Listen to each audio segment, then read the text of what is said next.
우리 친구들 반가워요.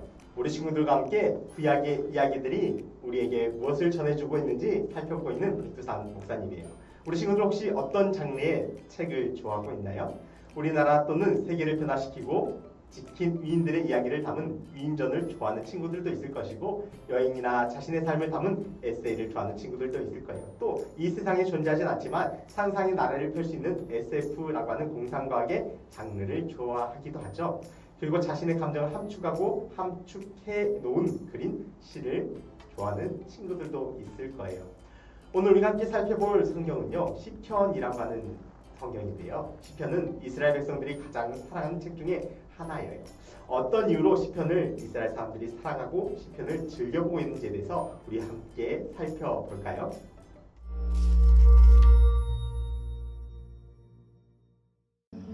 성경 속의 시에 대해 배우고 있습니다. 성경의 시인들은 시의 구성에 관심을 두고 은유와 상징을 능숙하게 활용했는데요. 그들의 시를 통해 우리는 천천히 여러 각도에서 다양한 생각을 음미할 수 있죠. 성경에서 가장 큰 시 모음집은 바로 시편인데요. 이 영상을 통해 살펴보겠습니다. 이스라엘 사람들은 오랜 세월 동안 수많은 시를 지었습니다. 네, 이스라엘의 현인, 왕, 선지자들이 주요 저자인데요. 이 중 일부는 예루살렘 성전의 성가대에 의해 노래로 불렸고, 일부는 가정의 기도문으로 사용되었죠. 그리고 수세기에 걸쳐 가장 중요하고 널리 읽힌 시들을 하나로 모아 특별한 경우에 읽거나 노래하게 됩니다. 시집하면 훌륭한 시의 모음집으로서 독자가 좋아하는 시를 골라 읽을 수 있는 책이 떠오르는데요. 하지만 시편은 그런 시집과 다릅니다. 시편의 모든 시는 정교하게 쓰이고 의도적으로 배치되어 책의 처음부터 끝까지 하나의 줄거리를 이룹니다. 그리고 성경 전체의 이야기를 시적으로 재현하면서 우리를 문학의 성전으로 초대하죠.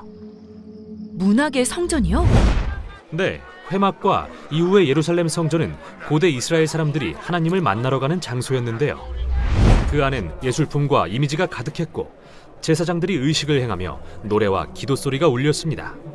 이 모든 건 하나님이 이 산에서 세상을 통치하시며 그곳이 하나님의 집이라는 걸 상징적으로 선포하죠. 즉, 성전은 하나님의 임재 안에 거하는 곳이자 하나님 나라의 이야기에 푹 잠기는 장소였군요.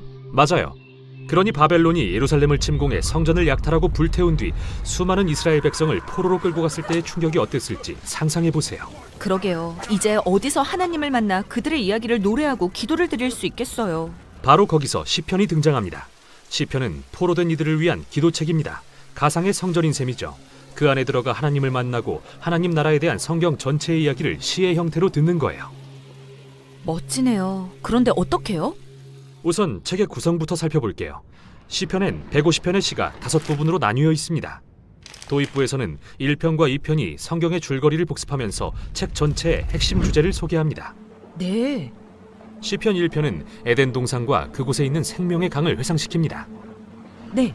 하나님이 인간을 동산 성전에 두셨는데 그들은 선악을 자기 마음대로 정의하기로 함으로써 동산에서 추방되고 말죠. 그러나 시편 1편은 하나님의 지혜인 토라 또는 가르침을 즐거워하는 의인에 대한 소망을 그립니다. 이 사람은 동산 성전에 심긴 생명나무와 같은데요. 그는 하나님의 생명의 강가에 심겨 있기에 영원히 시들지 않죠. 아름답네요. 그런데 그게 누구죠? 창세기에서 인간의 어리석은 반역 이후 하나님이 하신 약속을 기억해 보세요. 아, 미래에 여자의 후손으로 오셔서 악을 멸하고 세상을 회복하실 분이요? 네, 그게 바로 시편 2편의 내용입니다. 다윗의 자손에서 한 왕이 날 거라는 하나님의 언약 말이죠. 그분은 하나님의 아들 또는 메시아로 불립니다. 하나님은 그분을 임명해 인간의 악에 대해 공의를 실현하고 열방에 하나님 나라와 평화를 회복하도록 하십니다. 1편과 2편에서 시편의 핵심 주제가 모두 소개되는군요. 맞아요. 그런 다음 이 주제들은 5부분에 걸쳐 전개되는데요. 처음 2부분은 다윗과 그 왕가의 복잡한 이야기를 다루고, 세 번째 부분은 포로된 이스라엘의 비극과 다윗 왕국의 몰락에 초점을 맞춥니다. 그러나 네 번째와 5번째 부분은 메시아와 포로 귀환 후의 새 성전, 그리고 하나님 나라에 대해 다시 한번 소망의 불을 붙이죠. 그리고 마지막은 하나님의 신실하심을 찬양하는 5개의 시로 끝을 맺습니다. 그렇군요. 그런데 시편의 거의 절반이 하나님께 이스라엘의 통치자로 선택된 다윗 왕과 연관이 있네요. 네, 다윗 이야기는 시편에서 아주 중요하거든요. 그는 수많은 고난을 겪었지만 흔들리지 않는 믿음으로 하나님을 신뢰했습니다. 다윗은 시를 통해 두려움을 토로하고 실패를 고백하고 자신을 구속하신 하나님께 감사합니다. 그리고 성전에서 하나님의 임재 가운데 거하고 싶다는 간절한 열망을 끊임없이 이야기하죠. 잠깐만요. 다윗은 성전이 지어지기 이전에 살았죠? 바로 그거예요. 하나님 나라와 미래의 성전을 바라고 기도했던 다윗의 이러한 모습은 후대의 포로가 된 이스라엘 백성의 소망과 닮아 있어요. 그런 의미에서 다윗의 기도는 그들의 기도이기도 하죠. 다윗은 마치 기도의 코치처럼 기쁠 때나 슬플 때나 어떻게 기도하고 하나님의 임재를 발견할 수 있는지 가르쳐주는군요. 네, 시편에서 다윗과 연관된 시는 73편이고 나머지는 대부분 후대에 쓰였는데요. 그들은 다윗에게서 기도와 소망을 배웠습니다. 그렇게 탄생한 것이 바로 시편, 곧 모든 세대의 하나님의 백성을 위한 가상의 성전인 거죠. 시편은 한 번 읽고 끝내는 그런 책이 아닙니다. 맞아요. 평생 천천히 읽고 또 읽으며 숙고해야 할 책이죠. 그 안에 담긴 기도도 탄식도 찬양도 우리 자신의 것이 되어야 하고요. 시편은 메시아의 도래와 하나님 나라를 소망하며 하나님의 지혜에 의지하고 그분의 공의를 구하며 사는 법을 배우는 나그네들을 위한 책입니다.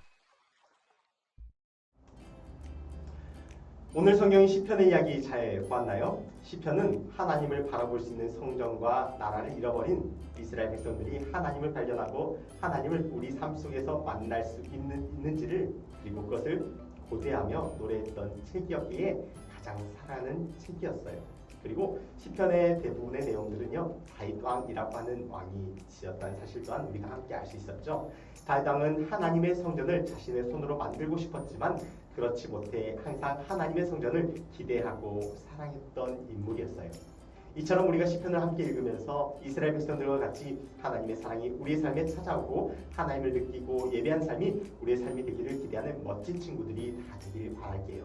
오늘의 문제입니다. 시편의 절반을 지었다고 알려진 사람으로 하나님의 성전을 만드는 것이 소원이었던 이 사람의 이름은 누구일까요? 인데요. 오늘 이야기 잘 들은 친구들은요, 더구나도 쉽게 정답을 맞출 수 있을 것 같아요.